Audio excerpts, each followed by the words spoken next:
Mmadụ one nwugo since iji omebe this practice? O nwere onye nwụrụ na be m. How many years gị bigo Ụmụeri? How many years gị? Yeah, 5 years now. So for that 5 years you bido omebe this thing treat ndị mmadụ, nwebere onye nwụrụ na? O nwere onye nwụrụ na be m na operation. Okay. O nwere onye nwụrụ na be m na operation. Kedu maka one Chinedu mesịrị operation mesịa nwụọ? Kedu your qualification? Kedu akwụkwọ authorized gị ime such practice? Ịgwa gị eziokwu enwere m akwụkwọ in terms of to be a doctor or whatever. I am not qualified to be a doctor. Ndewonu ụmụnne m ndị Igbo ndị ọma njem ọnụ, ekelekwa m unu.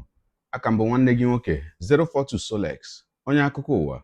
Ihe onyonyo a ị na-ahụ n'iru ebe a bụ ozi nke fepụtara kamgbe ụnyaahụ ka mkpụrụ ụbọchị abụọ gara aga, bụ ihe onyonyo na-egosi ka ndị ọrụ udo ga-achị nke steeti Anambra si nwude nwaanyị a ị na-ahụ na iru ya bụ ihe onyonyo ma na-agba ya ajụjụ ọnụ. Kedu ihe ha si na ya bụ nwaanyị mere? Dịka nwaanyị si weza mgba na-agba ya ajụjụ ọnụ, ọ sị na ya na-eme ihe ekpere dịka prophetess. O nwere ụlọ ekpere ma na-ejikwanụ ụmụ nwaanyị dị ime ma na-amụ ha nwa. Dịka ha bụ ndị ọrụ udo ga-achị gara n'iru wee na-agba ya ajụjụ ọnụ, ụfọdụ n'ime ajụjụ ndị ha jụrụ ya bụ kedu ka o si arụgasị ya bụ ọrụ nke ọ na-arụ. O nwere ndị ọ na-awa afọ? Ọ sị na o nwere ndị ya na-awa afọ. O wee gaa n'iru wee na-ajụ ya bụ nwaanyị si ya, kedu ya bụ ọrụ nke ị na-arụ? O nwere akwụkwọ ikikere nke iji wee na-arụ ya bụ ọrụ? Kedu ebe ị nọdụ wee mụọ ya bụ ọrụ amụ tupu ị malite rụwa ya?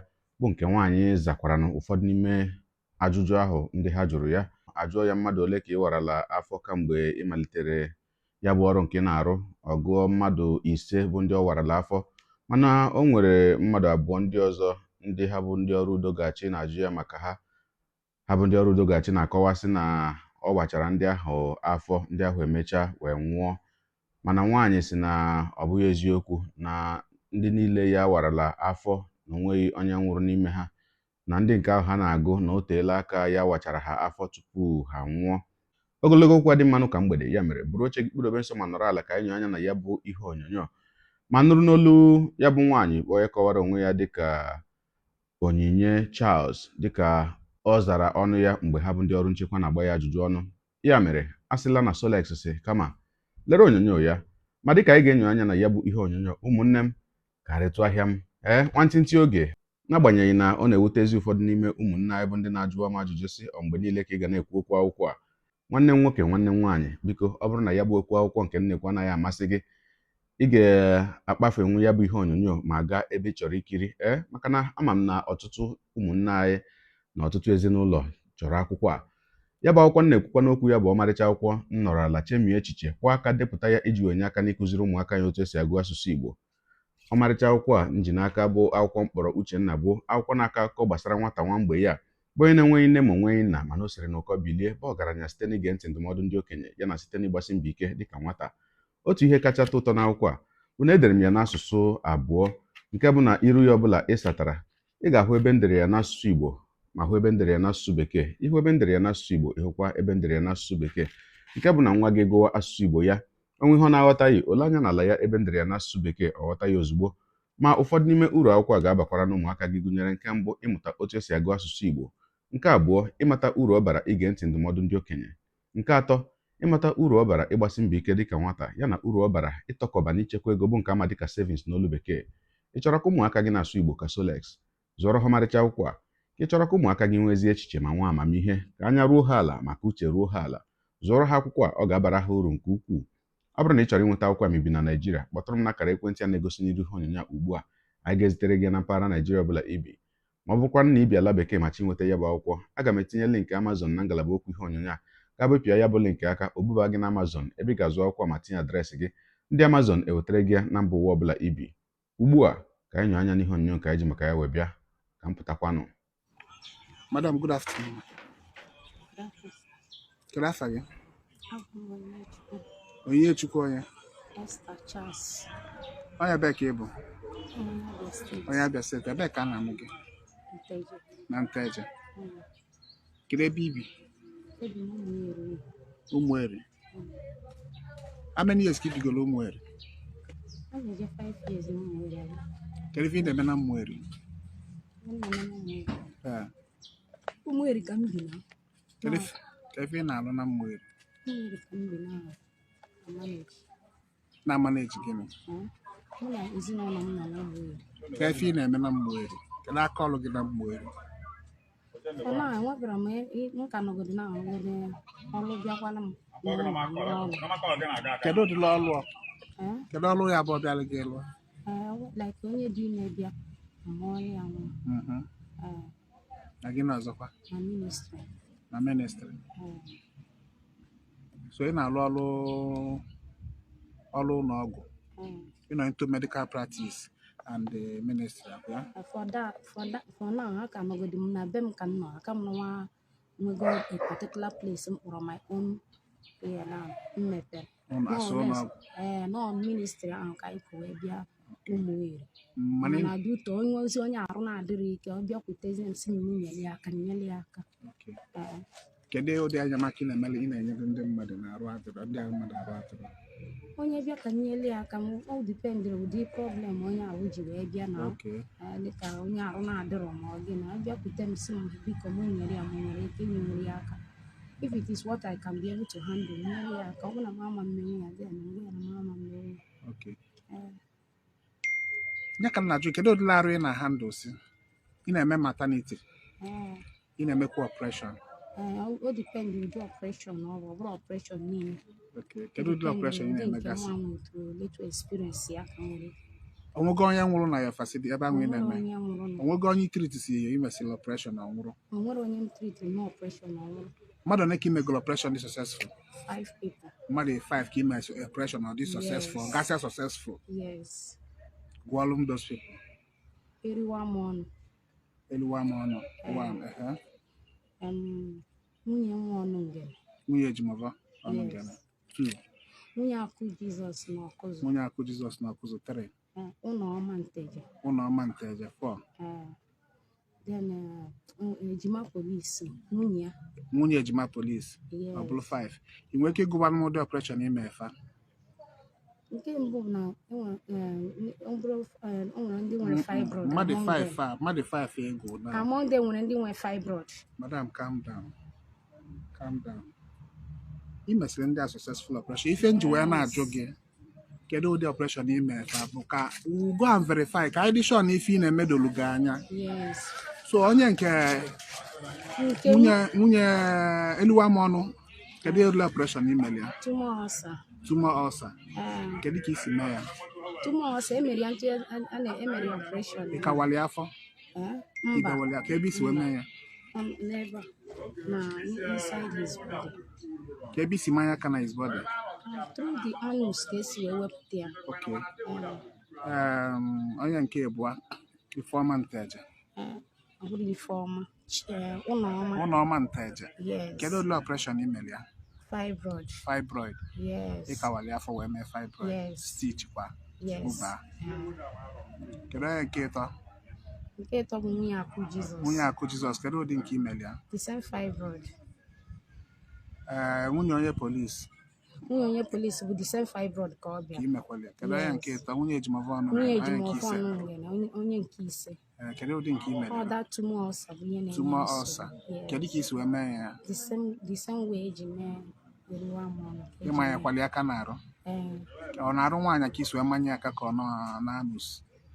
Saa na ọ na-arụ nwaanyị ka esi wee mee ya operation. Ewepụtara ya the thing. Itinye aka ewepụta ya nwere ọgwụ a na-enye. And all got successful. Everything is successful. All of them, they will testify it. Mmadụ ọ na-enwugo since iji omebe this practice? O nwere onye nwụrụ na be m. How many years ka ibigo Ụmụeri? How many years ka Yeah, 5 years now. So for that 5 years ibido omebe this thing treat ndị mmadụ o nwebere onye nwụrụ na? O nwere onye nwụrụ na be m na operation. Okay. O nwere onye nwụrụ na be m na operation. Kedu maka one Chinedu mesịrị operation mesịa nwụọ? Chinedu emesịrị operation nwụọ. Chinedu is successful. The whole parents, everybody were there. Okay. And confirm it now, everything. Even onye nwa jikwa aka ya jee kpuo onwe ya isi. Jee after tọchagoro ya nwayọ nweta onwe ya jee kpuo isi ya wee nata. That Chinedu egwunyere na ndị nke ego mmadụ ise. Kedu ụdị operation ime Chinedu? Kedu ụdị operation ime Chinedu? Chinedu was something never. Even never. So that thing I'll go so many places I confirm one. We will record the scanning from here down. Yeah, the thing just like a boy. Yeah. Okay. Are you getting? So a measure operation. Okay. Now, measure the operation. Unfortunately, what we found out on that boy was this thing, all the form of the all the stone. If we a man or you have the stone, we found it on that guy. A real life, not his own Nayoche not dear. Okay. And the other and what even made an Zuzo ask them to be there. You picture you may. Yeah. The thing another Chinedu. Uncle Yabo video the thing. And Nayoche because I just had not already able in case of no way and let them be a witness. Okay. So they were there. Okay. So Mama Chinedu messy after a few days in No. Chinedu was alive. Not after a month interval. Chinedu was complaining according to the mother and the uncle. Not for a for ebune and a ebune. Nanlo. This is as non-affair according to the mom. As non-affair physical. Okay. The aunt not there. Everybody were there. So now complain now for webinars. This is something that maybe all spiritual thing according to them. Okay. And not a mention of Fandi Beva. 4 people can that boy according to them. As no you know one from mother no. He was mentioning that name. See never one for Hana call table. The mom now Jia Kedebo for a bune. So before that boy snore and die. That Chinedu boy Onyoba. Yes. And they located you here now. Okay. You know, make operation. I'm going to go make a go bunde mad.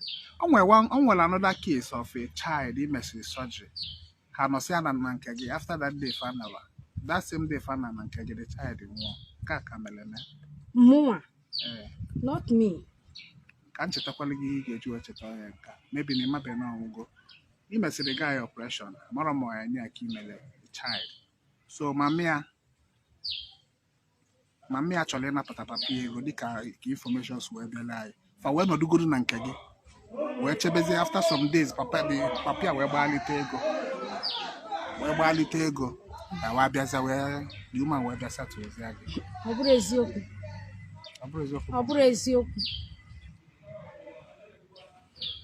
Okay. That practice in there, na send them the operation. Manke na wa form and kissing ka wepta na nus mankaro amaruanya wepta ni maruanya wepta. Kedo your qualification keda how authorized again in such practice. Igwa geziokwu enwere akwụkwọ ije medical school. Yes, ejere medical school na here nursing and midwifery na Nigeria. No. Charlie Connaught Hospital Sierra Leone. Nursing and midwifery. Yeah. Membership certificate. Yes. Okay. So in terms of qualification. So na Connaught ke mo lolo. Connaught Hospital. Connaught Hospital. Yes. In Freetown. Okay. Yes. Mana in terms of concerning Mana if I hospital, imulolo as your auxiliary nurse, imulolo as. No, this is government hospital. Okay. So then okay. Then you don't ebe in terms of to be a doctor or whatever, I am not qualified to be a doctor. Are you hearing me? So if they are not quackre, you know into. If they are not a quack cable now, it's not qualified to be a doctor. That is what I'm telling you. You will not call it quack because I'm only helping life. What the meaning of quack? I represent Kama. How do you get established in surgery? I'm only helping some people. Like now, so many people at your side now. To me when I see them. That's so many people. It's not so somebody say. Yeah, no, Chinedu Mezilia sis ajobaze. nke Chinedu ihe omini bụ na mmadụ 6 no ịkpọrọ nụ Chinedu 5 ka ọ dị bụ na nwunye Akụ Ụnọma eriwa ama ọnụ nwunye nwa ọnụ ngere na Chinedu nwunye onye polisi that is 6. Thank you. So ọkụ ikirichala ya bụ ihe onyonyo a anyị kiriri ugbu a ebutela nkwumuche onye dị iche iche iru akwụkwọ efere mba ụwa kamgbe ọ malitere fegharịwa dịka ụfọdụ ndị mmadụ na-asị Chukwu zọwakwa anyị na ụdị ndị kpọrọ onwe ha ndị dọkịta na ndị nọọsụ nke ndị mmadụ na-adabacha n'aka ha ugbu a, ebe ụfọdụ ndị mmadụ ndị ọzọ makwa na ọtụtụ ndị mmadụ ndị ọzọ na-asị ma kedu ihe bụ iwu ya bụ nwaanyị dara na ọ bụrụ nnọọ naanị na o jighị akwụkwọ ikikere wee na-arụ ya bụ ọrụ nke ọ na-arụ makwa na o jeghị ọzụzụ zuru oke iji wee na-arụ ya bụ ọrụ nke ọ na-arụ, na ihe ndị gọọmenti kwesịrị ime bụ ịkwado ya ka ọ gaa zuo ọzụzụ o kwesịrị ịga ma gakwa n'iru wee na-arụ ya bụ ọrụ nke ọ na-arụ. Ndị na-ekwu okwu dị otu a na-akọwasị na enwedịrị ọtụtụ ndị dibịa bekee na ndị nọọsụ ndị gụchara akwụkwọ ma gụruo n'isi, mana mgbe ọbụla ha bara nwa mmadụ afọ na onye ahụ ga-anwụ makwanụ na imirikiti ndị ha wara afọ ga-anwụ. Ụfọdụ ndị na-ekwu okwu dị otu a wee na-asị na gọọmenti kwesịrị ịkpọrọ nwaanyị a ma nye ya ọzụzụ zuru oke ka ọ gaa n'ihu wee na-arụ ọrụ ịzọpụta ndị mmadụ. N'etufughị oge ka anyị gụpụta ụfọdụ okwu dị otu a nke anyị hụrụ n'okpuru ihe onyonyo a. Onye nke a bụ Olivia Akanegbu. Ọ sị, for her to even carry out surgeries and they survived showed she learnt well. But people can take risks.